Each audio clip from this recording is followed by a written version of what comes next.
Hello दोस्तों, नमस्कार। हमारे यूट्यूब चैनल में आप सबका स्वागत है। तो आज की क्लासेस में फर्स्ट चैप्टर के कुछ एमसीक्यू क्वेश्चन सॉल्व करेंगे। ये क्लासेस इलेक्ट्रीशियन, फिटर, कोपा है ना एंड ऑल्टेड के लिए एलिजिबल रहेगी, क्योंकि जो फर्स्ट चैप्टर रहता है सबका सेम ही रहता है ना। और इनके साथ साथ जो अभी टेक्निकल एग्जाम की प्रिपरेशन कर रहे हैं कोई भी, उनके लिए भी बहुत ही महत्वपूर्ण क्लासेस रहेगी। ठीक है, तो चलिए स्टार्ट करते हैं। तो पहला क्वेश्चन है, निम्न में से एक विद्युत कार्य का कर्तव्य नहीं है। ठीक है, तो ए नंबर है वैद्युतिक परिपथों की स्थापना करना, तो ये तो उनका कर्तव्य है। पीसीबी परिपथ का निर्माण करना। सी नंबर है, पीसीबी का मतलब क्या होता है, प्रिंटेड सर्किट बोर्ड। ठीक है। सी नंबर मोटर्स की रिवाइंडिंग करना। डी नंबर उपरोक्त सभी। ठीक है, तो यहाँ पे सही आंसर कौन सा होगा, ऑप्शन नंबर बी है ना। ये काम किनका होता है, जो इलेक्ट्रॉनिक्स वाले रहते हैं ना, पीसीबी, मदरबोर्ड है ना, इनसे रिलेटेड ये जो सब काम होता है। ठीक है, अगला क्वेश्चन देख लेते हैं। दूसरा नंबर क्वेश्चन क्या दिया हुआ है, तो दूसरा नंबर दिया है, निम्न में से कौन सा दुर्घटना का कारण नहीं है।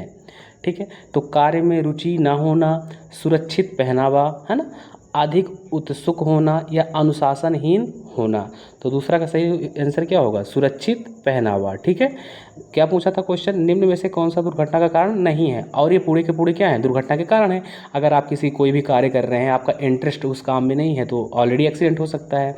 अगर आप ज़्यादा एक्साइटेड हैं है ना, जैसे मान लीजिए सपोज दैट आप ITI में एडमिशन ले लिए। ठीक है, अब आप है ना अभी फर्स्ट ईयर के बारे में टूल्स, इक्विपमेंट, इनके बारे में नॉलेज नहीं प्राप्त किए और डायरेक्ट फाइनल चला रहे हैं ना, एक्साइटेड हो गए, तो भी एक्सीडेंट का कारण बन सकता है। अनुशासनहीन होना है ना, आज जो वहाँ पे TO हैं, इंस्ट्रक्टर हैं, उनकी बात को ना मानना है ना, और अनुशासनहीन करना, ये भी क्या हो सकता है, एक्सीडेंट का कारण बन सकता है। तो सही आंसर क्या होगा आपका, ये बी नंबर। ठीक है, चलिए क्वेश्चन नंबर तीसरा देख लेते हैं। क्वेश्चन नंबर तीसरा है, विद्युत संपर्क में आए व्यक्ति को छुड़ाने के लिए आप क्या करोगे, है ना। तो ए नंबर है, मेन स्विच ऑफ कर देना चाहिए, किसी चाकू से तार काट देना चाहिए, कि पीड़ित को धक्का देकर लाइन से पृथक कर देना चाहिए, कि उपरोक्त में से कोई भी एक विधि अपना सकते हैं। तो तीसरा का सही आंसर क्या होगा, मेन स्विच ऑफ कर देना चाहिए। सबसे पहला आंसर अगर मेन स्विच से रिलेटेड दिया है तो आपको उसी को टिक करना है। ठीक है, चलिए अगला नंबर देख लेते हैं। क्वेश्चन नंबर चौथा क्या है, तो चौथा है आपका, विद्युत में तार के संपर्क में है ना, विद्युत में तार के संपर्क में आए व्यक्ति को बचाव के लिए आप क्या प्रथम कदम उठाएंगे। ए नंबर है, तत्काल डॉक्टर को बुलाएंगे, उसका हाथ पकड़कर विद्युत में तार से उसे छुड़ाएंगे, कि उसे विद्युत में तार से पृथक्कृत करेंगे, आइसोलेटेड करेंगे। डी नंबर, अस्पताल ले जाएंगे। तो सही आंसर क्या होगा, ये सी नंबर है ना, उसे विद्युत में तार से पृथक्कृत, आइसोलेटेड करेंगे। ठीक है, इस चीज़ को ध्यान रखिए। अगला नंबर है 5वां नंबर क्वेश्चन, एक वैद्युतिक उपकरण को विद्युत स्रोत से संयोजित करने से पूर्व निम्न में से क्या सुनिश्चित करना आवश्यक है ना। जैसे मान लीजिए कोई भी इलेक्ट्रिकल से चलने वाला अप्लायंसेस है, उसको अगर आप विद्युत स्रोत से कनेक्ट कर रहे हो, तो उसके पहले आपको क्या करना सही रहेगा, उपकरण पूर्णतः ठीक है, उपकरण सप्लाई देने योग्य है, उपकरण का धात्विक भाग अर्थिंग है कि नहीं है, उपरोक्त सभी। तो यहाँ पे 5वां का सही आंसर क्या होगा बताइए, ऑप्शन नंबर डी है ना, हम सबकी जाँच कर लेंगे। ठीक है, तो यहाँ पे सही आंसर क्या हो जाएगा आपका, ऑप्शन नंबर डी हो जाएगा। ठीक है, चलिए अगला क्वेश्चन क्या देख लेते हैं। सुरक्षा की दृष्टि से सदैव फ्यूज है ना, फ्यूज सदैव संयोजित करना चाहिए, न्यूट्रल तार पर, अर्थिंग तार पर, फिक्स तार पर, इनमें से कोई नहीं। तो ये स्टार कर लीजिएगा। ठीक है, बहुत ही इंपॉर्टेंट क्वेश्चन है। ठीक है, तो ये आपका सही आंसर क्या होगा, 6वां का सी नंबर है ना, मतलब कि सुरक्षा की दृष्टि से फ्यूज हो गया, स्विच हो गया। ठीक है, और जितने आपकी सुरक्षात्मक युक्ति होती हैं मैक्सिमम, MCB वगैरह, ये सब किस में लगते हैं, फेज वायर में ही लगती हैं। इस चीज़ को अच्छे से ध्यान रखिएगा। ठीक है, चलिए अगला नंबर 7वां नंबर क्वेश्चन देख लेते हैं। फ्यूज तार को बदलते समय सुरक्षा की दृष्टि से निम्न में से क्या करना अनिवार्य है। ठीक है, ए नंबर, उपकरण का स्विच ऑफ करना, उपकरण की इनपुट सप्लाई बंद करना, मेन स्विच ऑफ करना, कि मेन स्विच ऑन करना। तो 7वां का सही आंसर क्या होगा, ऑप्शन नंबर सी है ना, मेन स्विच ऑफ करना। अगर फ्यूज तार आप बदल रहे हो तो सुरक्षा की दृष्टि से सबसे पहले क्या करना चाहिए आपको मेन स्विच ऑफ करके ही फ्यूज को बदलना चाहिए। ठीक है, चलिए अगला नंबर 8वां नंबर देख लेते हैं।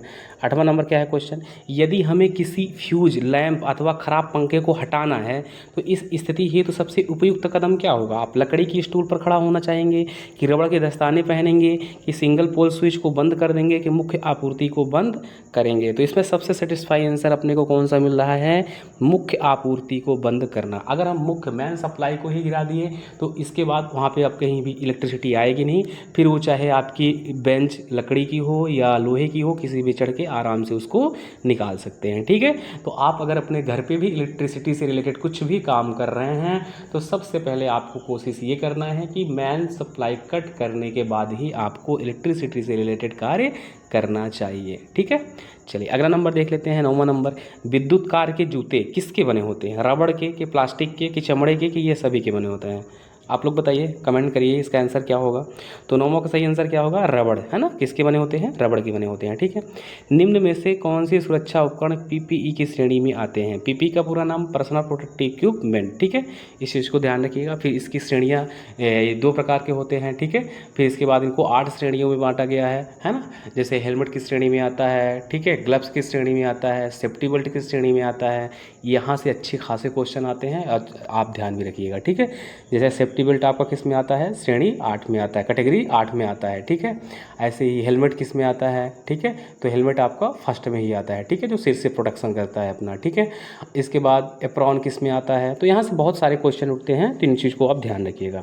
क्या दिया है 10वां नंबर, निम्न में से कौन से सुरक्षा उपकरण पीपीई की श्रेणी में आते हैं? चश्मा, दस्ताने, सुरक्षा पेटी, ये सभी। तो 10वां का सही आंसर क्या होगा? ये सभी। ठीक है, अगला नंबर 11वां नंबर क्या है? कार्यशाला में असुरक्षित पहनावे के अंतर्गत क्या आता है? ढीले कपड़े, टाई, मफलर, ये सभी। तो ये सभी, ना तो ढीले कपड़े आपको पहन के जाना चाहिए, ना तो टाई वगैरह पहन के जाना चाहिए कभी, ना तो मफलर पहन के जाना चाहिए। इसका सही आंसर क्या होगा? D number. ठीक है, 12 नंबर देख लेते हैं। 12 नंबर क्वेश्चन क्या है आपका?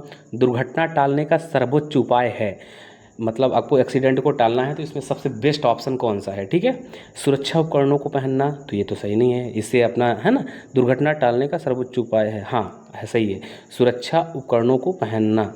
जॉब, मशीन और कार्य क्षेत्र से संबंधित सावधानियों का पालन करना, अपने तरीके से कार्य करना, है ना, तो ये तो बिल्कुल नहीं करना है। किसी कुशल कारीगर की भांति कार्य करना। तो इसमें 12 का सही आंसर क्या होगा बताइए? 12 का सबसे बेस्ट यहाँ पे समझ में आ रहा है बी नंबर।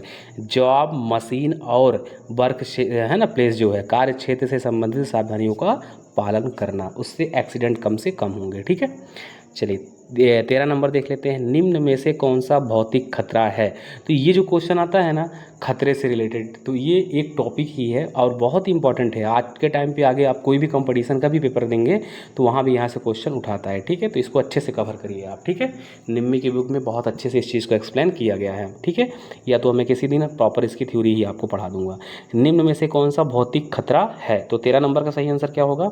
B number. ठीक है, इसका सही आंसर हो जाएगा आपका कंपन हो जाएगा। ठीक है, चलिए अगला नंबर देख लेते हैं।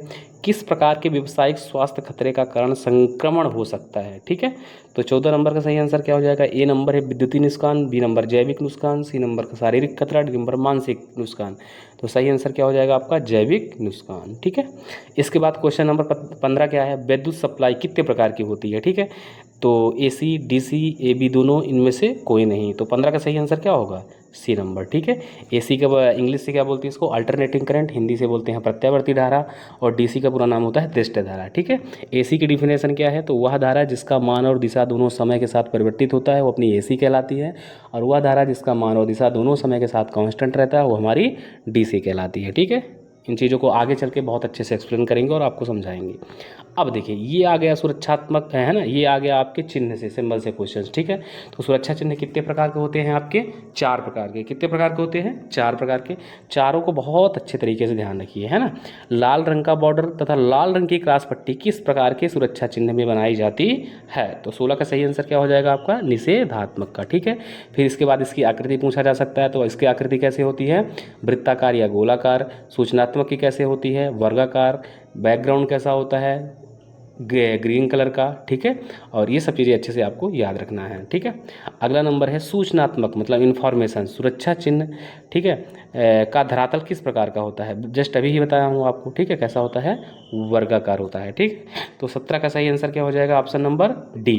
ठीक है, तो आपको आज की क्लासेस में केवल हम 17 क्वेश्चन करा रहे हैं। ठीक है, और आप क्लासेस को अच्छे से देखिए, फिर इसके बाद आपको अगर कहीं डाउट होता है तो कमेंट ज़रूर करिएगा, और प्रॉपर, है ना, कमेंट करिएगा कि आपको क्लासेस समझ में आ रही कि नहीं आ रही है। ठीक, अगर आपको आ रही है तो ज़रूर कमेंट करिए, तो हम आपको इसके आगे के क्वेश्चंस कराएंगे। ठीक है, और अगर आप कमेंट नहीं करेंगे तो फिर आगे के क्वेश्चन हम आपको नहीं कराएंगे। ठीक है ना, तो अगर आपको समझ में आ रहा है तो बिल्कुल कमेंट करिए और बताइए, है ना, कि आपको एक क्लासेस कैसे लग रही हैं। ठीक है, तो आप अगर ITI कर रहे हैं या आपकी ITI कंप्लीट हो चुकी है तो भी अभी जैसे लाइनमैन वगैरह की है ना वैकेंसी आने वाली है 1 महीना के बाद, तो आप धीरे धीरे इतनी इतनी भी प्रिपरेशन करेंगे तो है ना बेस्ट रहेगा आपके लिए। ठीक है, तो थैंक यू दोस्तों।